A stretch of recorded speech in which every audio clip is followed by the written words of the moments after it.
Shalom, Halo, selamat pagi. selamat pagi.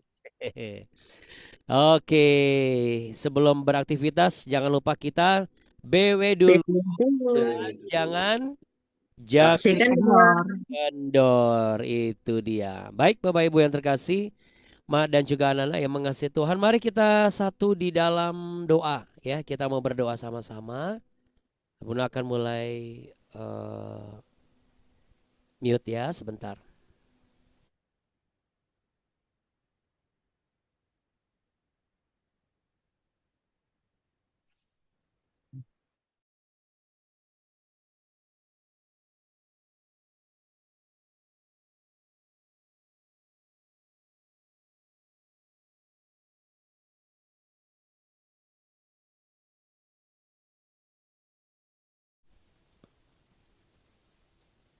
Mari kita berdoa. Segala puji syukur, hormat, kemuliaan hanya bagi Tuhan kami Yesus Kristus, Allah yang hidup, yang telah memberikan kami anugerah keselamatan dan cinta kasih setiamu yang tak berkesudahan. Kami berkumpul saat ini ya Tuhan, kami yakin dan percaya dan kami berterima kasih juga bersyukur Engkau selalu ada bersama dengan kami. Bapa kami yang ada di dalam sorga, dikuduskanlah namamu, datanglah kerajaanmu, dan jadilah kehendakmu di bumi seperti di surga. Berikanlah kami pada hari ini makanan kami yang secukupnya, dan ampunilah kami akan kesalahan kami, seperti kami juga mengampuni orang yang bersalah kepada kami. Dan janganlah membawa kami ke dalam pencobaan, tapi lepaskanlah kami daripada yang jahat. Karena Engkaulah yang mempunyai kerajaan, kuasa, dan kemuliaan kekal sampai selama-lamanya. Terimalah pujian, hormat, sembah kami melalui pujian yang kami naikkan ini hanya di dalam berkat namamu Tuhan Yesus Kristus. Haleluya, amin. Amin, puji Tuhan. Ya, sebuah pujian akan kita naikkan untuk menyatakan penyertaan Tuhan dalam kehidupan kita.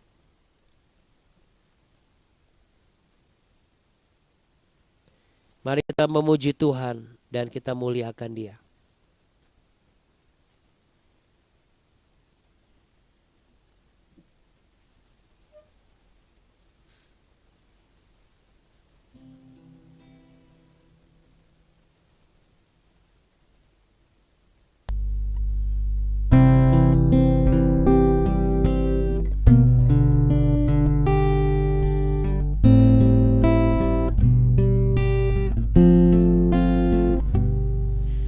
Engkau ada bersamaku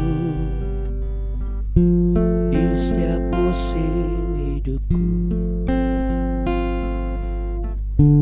Tak pernah kau biarkan ku sendiri.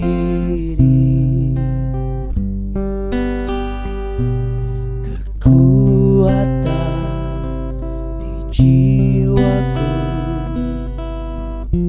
adalah bersamamu. Tak pernah ku ragukan kasih-Mu.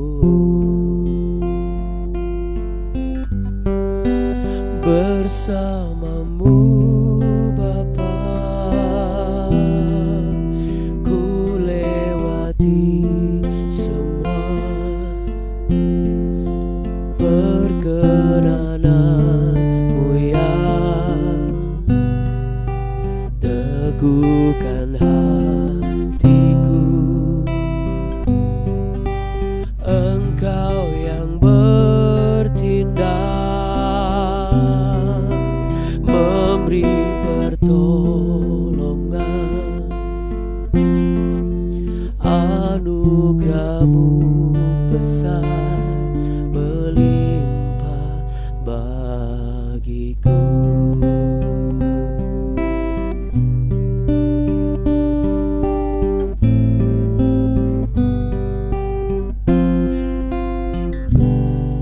Engkau ada bersamaku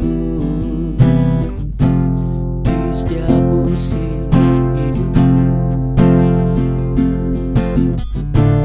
Tak pernah kau biarkan ku sendiri.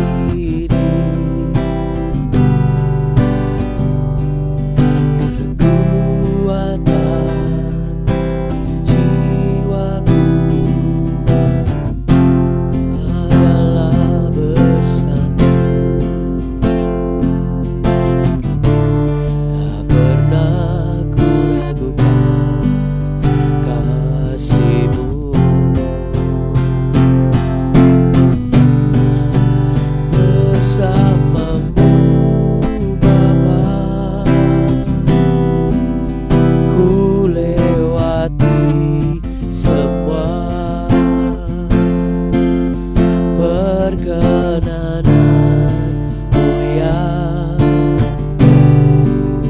teguhkan hatiku. Engkau yang bertindak memberi pertolongan, anugerah-Mu besar melimpah bagiku.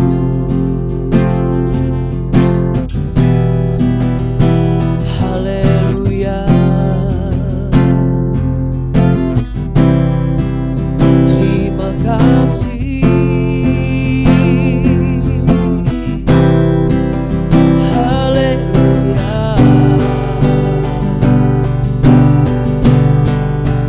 bersamamu Bapa,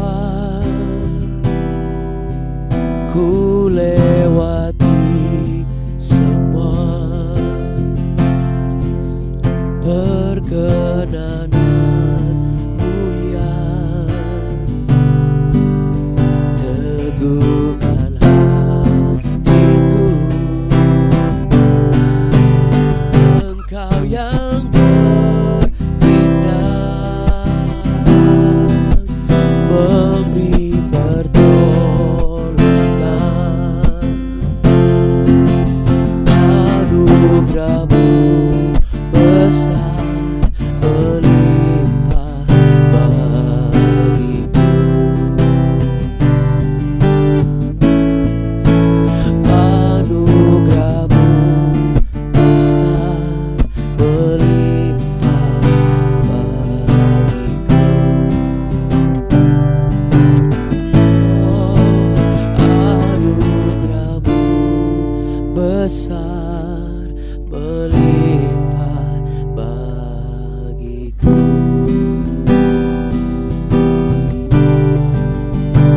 Melimpah bagiku.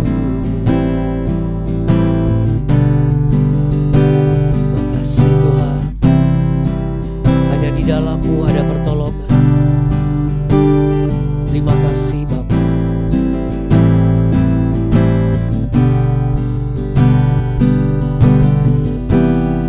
Puji Tuhan, haleluya. Ya, segala kemuliaan hanya bagi Tuhan kita, Yesus Kristus ya. Sebab kita punya Tuhan yang berbeda dari Tuhan-Tuhan yang disembah lainnya. Tuhan kita adalah Tuhan yang hidup, Allah di atas segala Allah, Tuhan yang benar. Sebab Dia Tuhan yang apa, Bapak Ibu dan juga anak-anakku? Baik, sangat baik, teramat baik, selalu baik, selamanya baik. Namanya Yesus Kristus. Kasih tos. Yes. Sampai kapanpun ku cinta Yesus selama-lamanya. Amin. Haleluya. Puji Tuhan. Ya, Bapak Ibu sekalian dan juga saudara-saudari dan anak-anak yang mengasihi Tuhan Yesus Kristus, segera kita akan jelang lanjutan dari 2 Tawarikh pasal yang ke-24. Kemarin kita sudah bahas sampai ayat yang ke-3 ya, bicara mengenai bagaimana awal yang begitu menjanjikan. Lalu apa yang terjadi selanjutnya?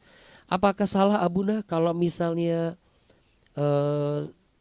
diri saya itu pertumbuhannya memang masih bergantung dengan mentor rohani dan juga bergantung dengan kepemimpinan seseorang ya. Kerajinan saya di kantor gitu, atau kerajinan saya di komunitas ya, atau di gereja itu bergantung kepada pribadi seseorang. Nah, kita lihat bagaimana kelanjutannya. Sama-sama kita telusuri ya. Mari kita buka Alkitab kita masing-masing. 2 Tawarikh pasal 24.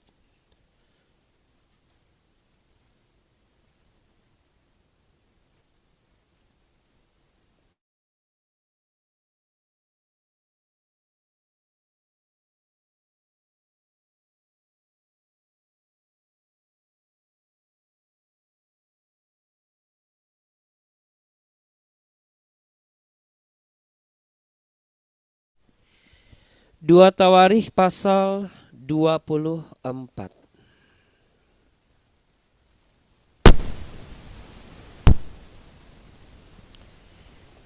Oke. Kemarin terakhir di ayat yang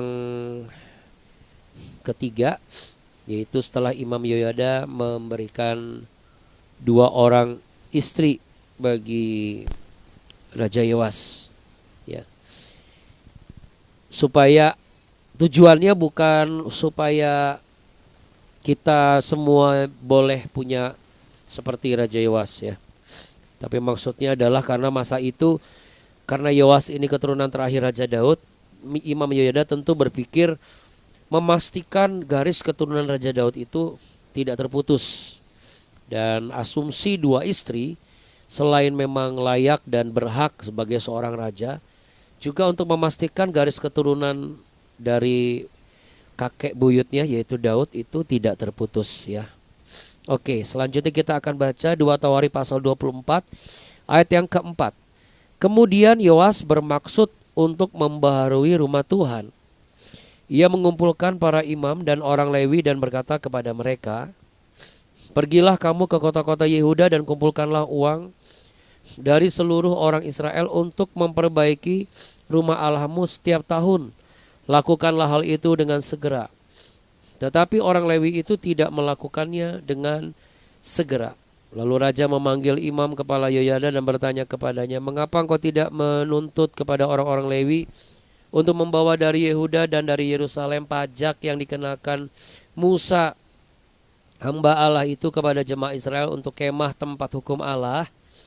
Sebab anak-anak Atalia perempuan fasik itu telah membongkar rumah Allah, bahkan memakai barang-barang kudus rumah Tuhan untuk para Baal." Ya, sampai di situ dulu saudara. Dikasih tanda ya di ayat yang ke-7 terakhir. Ya, saudara, ketergantungan atau ketergantungan rohani ya seperti Yoas ini, mau yang membedakan dengan yang tidak ketergantungan rohani itu adalah sama seperti yang Yoas alami.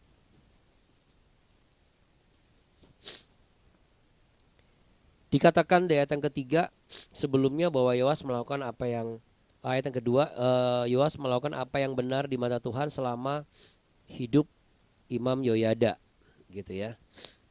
Bukan selama hidup Yoas. Tapi apakah itu buruk? Ternyata pada tahap berikutnya bukan berarti langsung buruk ya saudara ya. Kenapa? Karena mulai dari ayat yang keempat ada maksud yang sebagaimana dimentori atau diinstruksikan ya, atau dituntun oleh yang menjadi mentor rohani Yoas, yaitu Imam Yoyada, yaitu niat untuk membaharui rumah Tuhan. Artinya apa saudara? Ya betul sekali, memang tidak selamanya ketergantungan rohani itu berakibat buruk secara langsung ya. Pada awalnya memang tuntunan dan mentoring dari seseorang itu akan mengubah dan juga memandu, memperbaharui mindset dari orang yang dituntunnya gitu. Karena ada sifat yang memberikan kekuatan ya. Ada yang memberikan inisiatif, ada yang memberikan ide-ide. Karena tidak semua orang itu kreatif, tidak semua orang itu punya ide-ide ya. Itu sebabnya setelah pengaruh penyembahan berhala di masa Atalia dan Yoyada melihat bahwa rumah Allah jadi rusak, maka melalui Imam Yoyada ya, Yoas memang berniat memperbaiki. Nah, niat itu bukan dari Yoyada yang menyampaikan, betul dari Yoas, tetapi itu pasti hasil dari mentoring Yoyada ya. Jadi ini sebuah tindakan yang mulia dan penuh semangat untuk memulihkan kekudusan bait Allah gitu ya Bapak Ibu. Dan kita bisa lihat ketegasan demi ketegasan di ayat yang kelima dan juga ayat yang ke-6 dan ke-7, di mana Yoas menerapkan apa yang menjadi hukum Musa ya. Maka itu saudaraku, sekalipun di beberapa tempat ibadah memang tidak dipaksakan untuk memberikan persembahan, Tetapi kalau kita mengikuti hukum di hari awal, ya, itu memang sudah diterapkan turun-temurun bahwa setiap orang datang ke rumah ibadah, mereka berkewajiban untuk memberikan persembahan yang dalam konteks dulu itu seperti pajak. Kalau dulu itu lebih sifatnya wajib, saudara. Dan barang siapa yang melanggar hukum tersebut, ia akan kena murka Allah.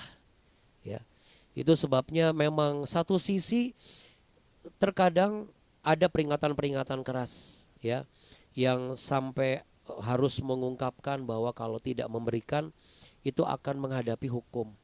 Ya, kalau secara historis memang betul tertulis di Alkitab, ya, tetapi kan pemberian seseorang tidak bisa dipaksakan. Hanya ketika orang-orang tidak dimentoring dengan baik, orang-orang tidak akan pernah mau memberi. Karena saling mengandalkan satu dengan yang lain. Biasanya begitu. Sama dengan pekerjaan. Dia tidak akan memberikan yang terbaik dalam pekerjaannya kalau dia tidak dimentoring dan dididik dengan benar, bahwa dalam segala hal ketika engkau kerja di kantor ini berarti engkau juga punya bagian memberi yang terbaik. Bukan engkau menunggu rekanmu yang lebih menurutmu lebih jago, menurutmu lebih hebat, dan engkau menunggu dia. Ah, ada dia ini, gampanglah kita tinggal ngikut aja. Nah, biasanya suka kayak begitu ya, Bapak Ibu sekalian dan anak-anakku. Jadi apalagi di zaman-zaman sekolah saya dulu, kalau misalnya mau ngerjain tugas, ya, itu saling nunggu gitu. Nunggu si ini dulu deh. Kenapa? Kalau pelajaran ini dia yang jago. Jadi setiap kita tuh nggak ada yang berusaha untuk memberi memberi yang terbaik gitu. Padahal kan sebuah kewajiban namanya belajar. Ke sekolah kan kewajibannya apa? Belajar gitu. Bukan haknya belajar, itu kewajibannya tuh belajar udah ke sekolah. Ya, tetapi setiap anak berhak mendapatkan pendidikan dan setiap orang tua berkewajiban memberikan pendidikan. Tapi kalau udah sampai di sekolah, dia wajib belajar. Sama ketika setiap orang datang ke ibadah, berarti dia harus melakukan apa yang jadi kewajiban sebagai jemaat dan juga sebagai pengerja. Demikian juga di kantor. Nah, sekarang kita langsung lanjut ya, saudara. Kalau kita di ayat yang ke 6 dan ke-7, ya, ada sebuah komunikasi yang terbangun sangat baik, yaitu ia melibatkan mentornya, ya, bertanya kepada Imam Yoyada. Dia melihat bahwa ada orang-orang yang tidak langsung nurut dengan dia. Wajar ya Bapak Ibu, raja ini usianya 7 tahun, sedangkan yang dihadapi orang-orang dewasa. Nah, kalau kita memang mentok dengan masalah umur, masalah senioritas atau masalah lama atau sebentarnya seseorang bertugas, ya kita juga harus cerdik dan bijak. Kita harus tidak sungkan untuk melibatkan orang-orang yang bisa kita libatkan untuk membantu kita, dan itu tidak salah, saudara. Ya, kadang-kadang kita suka sungkan, oh nanti dibilangnya ngerepotin atau apa, padahal ada hal-hal yang harus kita lakukan, sama seperti Raja Yoas ini. Kita lanjut di ayat yang ke-8. Sesudah itu raja memerintahkan supaya dibuat sebuah peti dan ditempatkan di depan pintu gerbang rumah Tuhan. Lalu menyuruh mengumumkan di Yehuda dan di Yerusalem bahwa orang harus membawa bagi Tuhan pajak yang dikenakan Musa hamba Allah itu kepada orang Israel di padang gurun. Maka bersukacitalah semua pemimpin dan seluruh rakyat. Mereka datang membawa pajaknya dan memasukkannya ke dalam peti itu sampai penuh. Setiap kali peti itu dibawa masuk untuk diperiksa oleh orang-orang Lewi atas nama raja, dan apabila mereka melihat bahwa sudah banyak uang di dalamnya, maka datanglah panitera raja dan kuasa usaha imam kepala mengeluarkan isi peti itu. Kemudian mereka mengangkat peti itu lalu menaruhnya pula di tempatnya. Demikianlah mereka lakukan setiap kali, dan banyaklah uang yang dikumpulkan. Raja dan Yoyada menyerahkan uang itu kepada mereka yang memanduri pekerjaan pada rumah Tuhan. Mereka ini mengupah tukang-tukang pahat dan tukang-tukang kayu untuk membahari rumah Tuhan, juga tukang-tukang besi dan tembaga untuk memperbaiki rumah Tuhan. Setelah itu mulailah tukang-tukang itu bekerja, pekerjaan perbaikan maju di bawah tangan mereka. Mereka membangun kembali rumah Allah menurut keadaannya semula dan mengokohkannya. Setelah mereka selesai, mereka membawa uang yang kelebihan itu kepada Raja dan Yoyada. Uang itu dipakai untuk membuat perkakas rumah Tuhan yakni perkakas-perkakas untuk penyelenggaraan kebaktian, perkakas-perkakas untuk korban bakaran, juga cawan-cawan dan perkakas-perkakas emas dan perak. Sepanjang umur Yoyada, korban bakaran tetap dipersembahkan dalam rumah Tuhan. Oke, sampai di situ dulu. Ya, sekarang kita lihat lagi. Ya, seperti yang sudah disampaikan di sini bahwa hukum Musa berarti berasal dari hukum Allah. Yang dikatakan pajak oleh manusia adalah persembahan bagi Tuhan. Memang ada pekerjaan-pekerjaan yang dilakukan, yaitu apa? Memperbaiki bentuk fisik rumah Allah itu, karena sudah pernah dipakai untuk penyembahan Baal. Artinya setiap orang dengan bersuka cita, ya. Ya, ini juga menjadi pertanyaan penting. Ada nggak kita bersuka cita dalam mempersembahkan waktu kita untuk bekerja? Ada nggak kita mempersembahkan, ada nggak kita bersuka cita pada saat kita memberikan persembahan di kantong persembahan gereja? Ada nggak kita bersuka cita ketika kita memberikan persembahan untuk memberkati hamba Tuhan? Ada nggak kita bersuka cita ketika kita datang ke sekolah dan kita mengkhususkan diri untuk mempersembahkan diri kita dididik dan diajar oleh Bapak Guru di sekolah? Karena yang diperbaharui itu apa? Hikmat, pikiran, karakter. Lalu kemudian pengetahuan, wawasan. Apa hubungannya? Karena kita ini, tubuh kita ini bait Allah. Mari kita buka di 1 Korintus.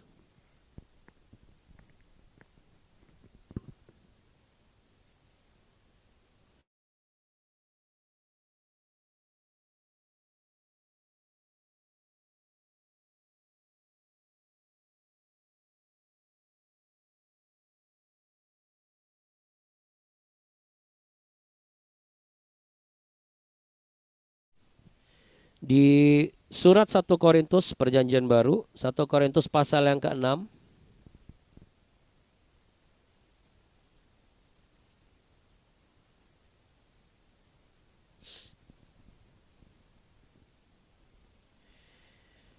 Dalam 1 Korintus pasal yang ke-6 ayat yang ke-19.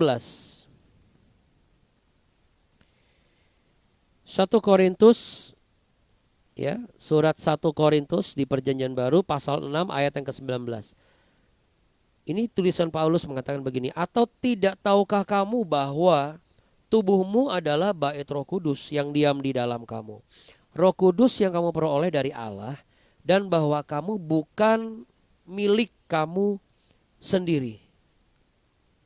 Kita balik lagi ke tempat 2 Tawarikh pasal 24 tadi. Karena rumah Allah atau bait Allah itu bukan milik sendiri, itu adalah warisan yang mulia dari Raja Daud yang dibangun oleh anaknya Raja Salomo, di mana berdiam roh Allah di sana. Maka nggak pantas kalau masih ada patung-patung, ibaratnya begitu. Ornamen-ornamen yang menunjukkan ketidakkudusan itu dibuang semua, karena itu nggak pantas, saudara.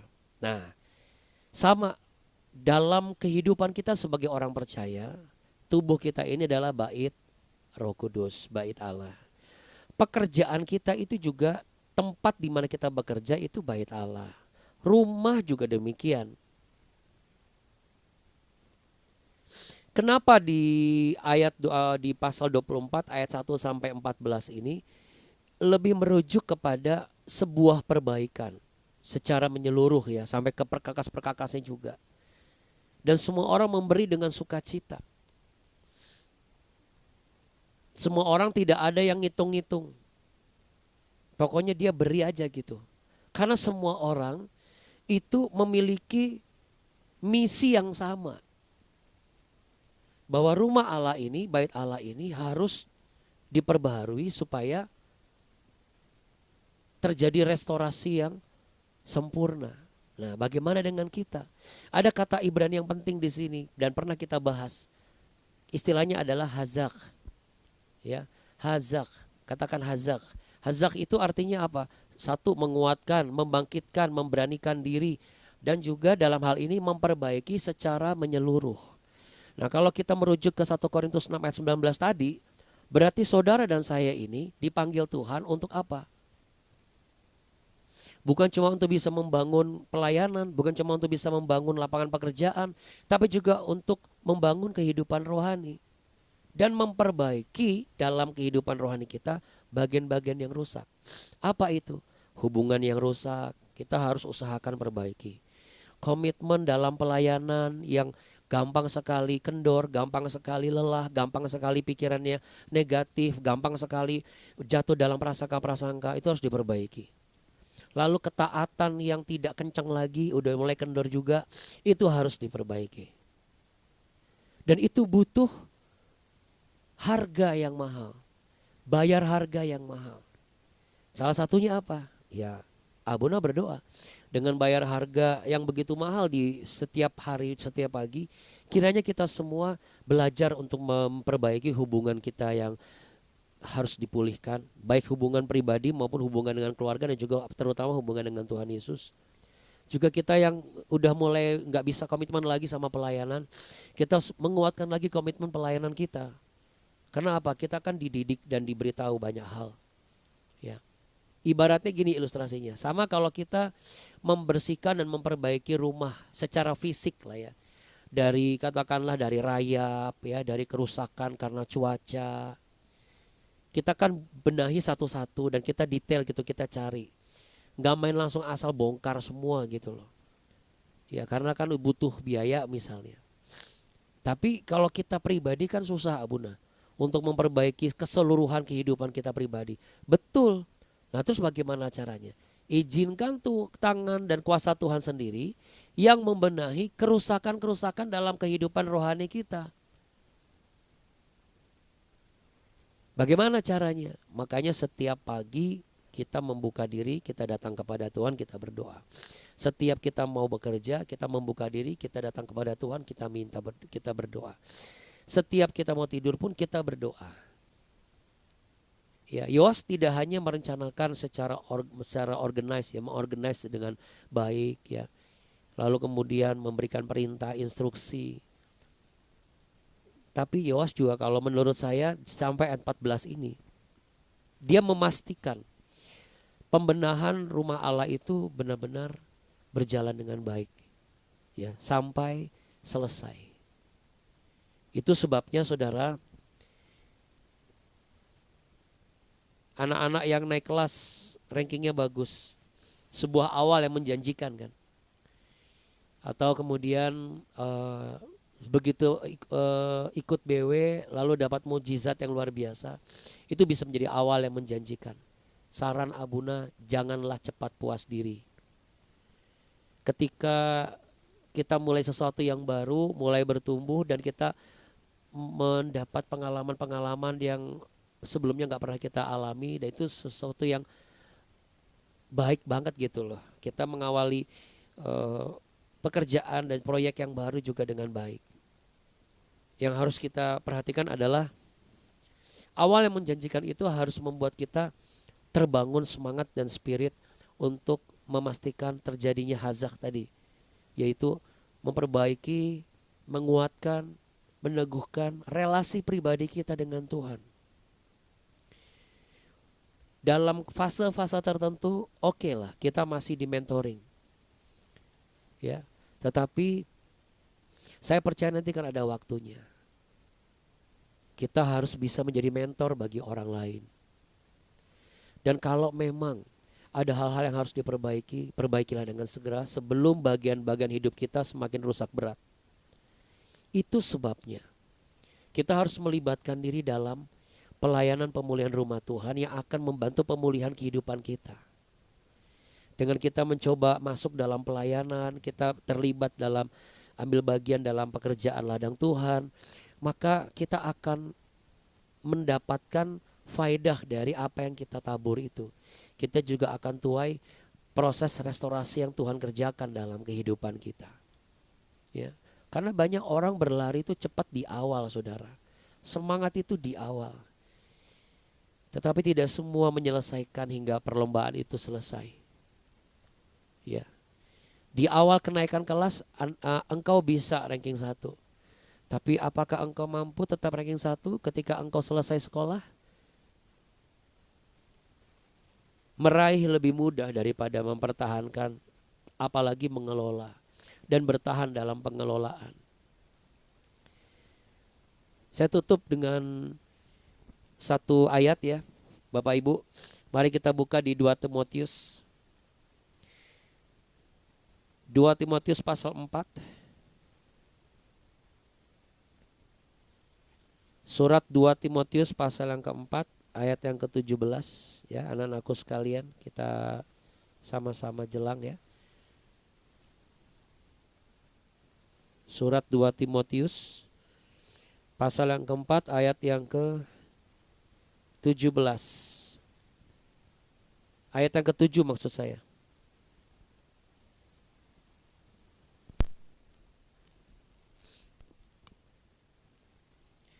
Aku telah mengakhiri pertandingan yang baik, aku telah mencapai garis akhir, dan aku telah memelihara iman. Mari sama-sama kita satu di dalam doa.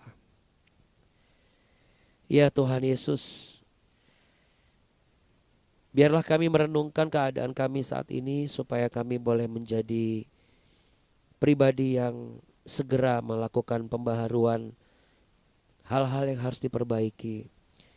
Tidak hanya bentuk fisik kantor kami, tidak hanya bentuk fisik gereja kami, tidak hanya bentuk fisik rumah tinggal kami, tidak hanya bentuk fisik tubuh kami secara jasmani, tetapi kami perlu untuk mengizinkan kuasa kasih setiamu untuk merestorasi secara sempurna, merenovasi kembali hal-hal yang selama ini tidak pernah kami perhatikan, sehingga ketika kami baru-baru ini mencapai hasil yang begitu menjanjikan sebagai awal ketaatan kami bangun pagi, awal ketaatan kami mulai membangun relasi pribadi dengan Engkau. Kiranya kami tetap dapat mampu mengelolanya dengan siap selalu bayar harga. Dan ketika kami membayar harga itu, kami lakukan dengan sukacita. Apapun yang menjadi harga yang harus kami bayar dalam kehidupan kami bertumbuh untuk semakin mengenal pribadi Engkau ya Tuhan, biarlah itu semua akan membawa dampak pembaharuan hal-hal yang ada di dalam rumah tangga kami, pekerjaan kami, dan juga studi kami. Sehingga ketika kami menyelesaikan di masa yang dimana kami harus selesai sesuai dengan kewajiban kami, maka kami menyelesaikannya dengan menjaga prestasi. Kami menyelesaikannya dengan menjaga integritas. Kami menyelesaikannya dengan menjaga kualitas diri kami yang setiap hari kami diasah dengan firman Tuhan. Terima kasih ya Bapa. Kami juga berdoa Tuhan saat ini, bersyukur keluarga Pak Alvin dan Bu Natalia bersama anak-anak mereka, Darren dan juga Audrey boleh menempati tempat yang baru. Tuhan berkati saat ini damai sejahtera-Mu ada di rumah itu. Ketika setiap pagi mesbah doa BW ini selalu berkumandang di ruangan rumah tersebut, maka dipenuhilah dengan hadirat-Mu ya Tuhan. Sehingga terjadi pertobatan, terjadi pembaharuan, terjadi pemulihan secara nyata dan sempurna. Biarlah Tuhan Yesus kasih mula-mula Tuhan tumbuhkan kembali, dan Tuhan akan jaga kehidupan mereka. Keluar masuknya adalah keluar masuk dengan penyertaan Tuhan. Kami juga berdoa untuk Ibu Marta dan Pak Ricardo yang masih di Bandung dan besok akan merencanakan kembali ke Jakarta. Kiranya Tuhan memberikan pertolongan, Tuhan memberikan pemeliharaan, perlindungan, dan kuasa kasih setiamu akan terus menyertai sehingga mereka akan besok tiba dengan selamat dan dalam keadaan baik dan sehat, dijauhkan dari mara bahaya. Dan kami semua yang memiliki rencana-rencana hari ini, Tuhan juga tolong kami. Tuhan tolong pekerjaan kami, pelayanan kami, perjalanan kami, karena kami melakukannya sungguh-sungguh dengan penuh rasa syukur sebagai bagian dari apa yang harus kami lakukan supaya pembaharuan, restorasi kehidupan kami itu benar-benar terjadi, dan itu akan memberikan dampak yaitu berkat bagi banyak orang dan nama-Mu semakin dipermuliakan. Bapak, Ibu, dan juga anak-anakku, terimalah berkat damai sejahtera cinta kasih Tuhan. Tetaplah semangat dan setia dalam membangun kehidupanmu, relasi pribadimu dengan Tuhan. Dan tetaplah fokus untuk mengerjakan segala sesuatu karena engkau mengasihi Dia. Jangan biarkan ada celah di pemikiranmu dan juga hatimu supaya tidak ada kesempatan bagi si jahat mempengaruhi pikiranmu yang sudah baik dan benar. Tuhan memberkatimu berlimpah-limpah. Tuhan menyinarimu dengan wajahnya dan memberimu kasih karunia. Tuhan menghadapkan wajahnya kepadamu untuk memberimu kehidupan, memberimu damai sejahtera, memberimu kekuatan yang baru.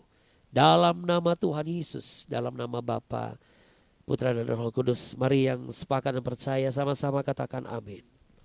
Amin saudara, tetap setia, tetap semangat, jangan Kasih kendor. Jangan kasih kendor. Amin.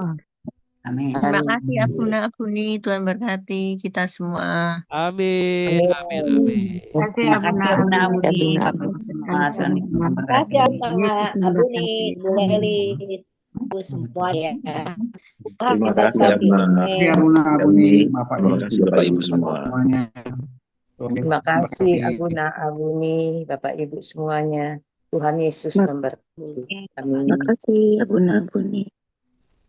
Terima Kasih kasih Abuna. juga Bapak dan Ibu. Tuhan Yesus memberkati. Amin. Terima kasih Abuna-Abuni, Bapak-bapak, Ibu-ibu, sampai bertemu hari Senin. Yes. Aku minta izin ya. Iya Bu. Aku minta izin sebulan ya. Oh iya Bu. Nanti kami doakan Bu. Mulai kapan Bu? Senin. Oh mulai Senin. Ibu berangkat Senin. Iya. Oke, kalau gitu mari kita doakan dulu Bapak Ibu, Bu Biho. Kemarin kita sudah doakan rencana Bu Lingga dan juga Bu Lani ya, mungkin. Nah, sekarang kita mau doakan Bu Biho dulu. Kita angkat tangan kita sama-sama, kita berdoa. Terima kasih untuk kasih setia Tuhan yang Tuhan nyatakan dalam kehidupan setiap kami, terutama yang ada dan setia di dalam BW ini. Tuhan, terima kasih untuk segala kebaikan-Mu. Hari Senin Ibu Biho akan selama 1 bulan melakukan perjalanan dan kegiatan dan hal-hal yang harus dilakukan beliau. Kami serahkan seluruhnya ke dalam tangan pemeliharaan-Mu. Dan Engkau akan memberikan penjagaan dan juga akan memberikan kesehatan dan damai sejahtera. Sampai beliau akan kembali ke Indonesia, kembali ke Jakarta. Dan semakin dan tetap semangat dan tidak mengendor. Dan Tuhan akan pakai dimanapun beliau berada. Dan terima kasih ya Tuhan, kami harus berpisah sementara waktu. Sampai kami bertemu kembali di hari Senin, tetapi kami tidak pernah berpisah dengan kasih setia Tuhan yang begitu indah. Mari yang sepakat sama-sama katakan amin. Dan kita akhiri dengan kalimat jangan kasih kendor. Tuhan Yesus memberkati. Bye. Amin. Bye. Kasih Abuna ya.